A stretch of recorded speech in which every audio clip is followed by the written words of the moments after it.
রোজকার রান্নার থেকে আজকের রেসিপি হাঁসের মাংস। আজ বানাবো হাঁসের মাংস। হাঁসের মাংস নিয়েছি এখানে একটা গোটা হাঁস, আর লাগবে পেঁয়াজ কুচানো, আধা পেঁয়াজ পেস্ট করব, আধা তেলে দেব।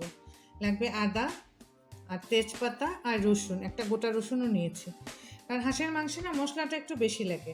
আর নিয়েছি এই মশলাটা, এটা আমি দেখাই, এটা হাঁসের মাংসতে দিলে খুব ভালো লাগে। এখানে জিরা, গোলমরিচ, গরম মশলা, তেজপাতা সব কিছু দেওয়া, মানে দারচিনি, লং, এলাচ, বড় এলাচ, ছোটো এলাচ সব কিছু দেওয়া। এইটা আমি পেঁয়াজ, রসুন আর আদার সাথে পেস্ট করে নেব। তো আমি এখন মাংসটা মাখবো। তার জন্য প্রথমে আমি লঙ্কা দিয়ে দিলাম, এরকম ভর্তি করে লাল লঙ্কার গুঁড়ো দিলাম, কারণ কি এই হাঁসের মাংসতে একটু মশলাটা বেশি লাগে। তো যে যেমন ঝাল খায়, দিয়ে দিলাম লঙ্কা, দিয়ে দিব 1 চামচ ধনে গুঁড়ো, আর দিয়ে দিব হলুদ, আন্দাজ মতন হলুদ, আর দিয়ে দিব স্বাদ মতন লবণ,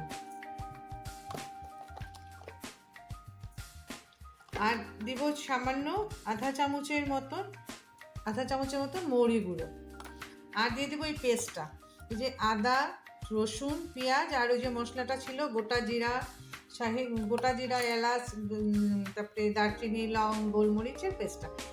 তেল দিলাম না, কারণ হাঁসের মাংস তেলা মাংস, তো তেল দিলাম না। এটাকে এখন আমি ভালো করে মেখে নেব।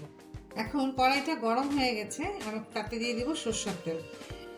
হাঁসের মাংসে তেল একদম কম দিতে লাগে, আমি এখানে 2 চামচের মতন তেল দিলাম, আর লাগবে না। আর দিয়ে দিব তেজপাতা, ফোড়নে দিয়ে দিলাম তেজপাতা, আর একটা গোটা রসুন দিলাম, আর দিয়ে দিব পেঁয়াজ কুচানো পেঁয়াজগুলি দিয়ে একটু একটু ভাজা ভাজা করে নেই, তারপরে মাংসটা দিয়ে দিব। আর রসুনটা এর জন্য দিলাম, হাঁসের মাংস গরম, অনেকে বলে মানে প্রেশার বাড়ার সম্ভাবনা থাকে, তাই গোটা রসুনটা যদি আমরা খাই তো এটা ভালোই হয়, আর খেতেও ভালো লাগে তরকারিতে। তাই এটা এখন আমি পেঁয়াজটা ভালো করে ভেজে নিই। পেঁয়াজটা ভাজা ভাজা হয়েছে, এখন আমি মাংসটা দিয়ে দিব। এই যে মাংসটা এইভাবে মেখে রেখেছি, এখন আমি মাংসটা দিয়ে দেব। কতগুলি মাংস হয়েছে না, একটা গোটা হাঁস তো।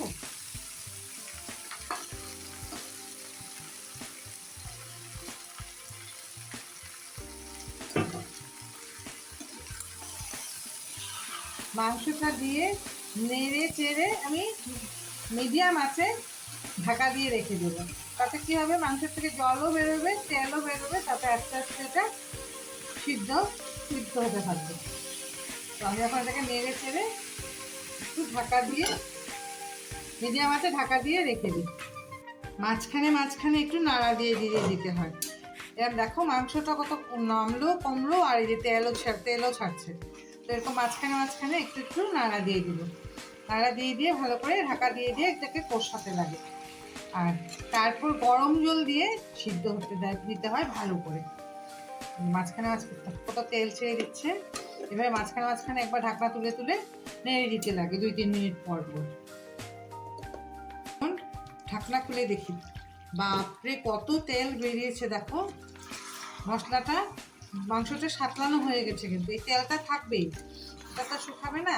তা এখন আমি তাতে দিয়ে দিব গরম জল, কারণ অন্য মাংসে ঠান্ডা জল দিলেও দেওয়া যায়, কিন্তু হাঁসের মাংস দিলে মাংসটা শিন করে যায়, মানে শক্ত হয়ে যায়।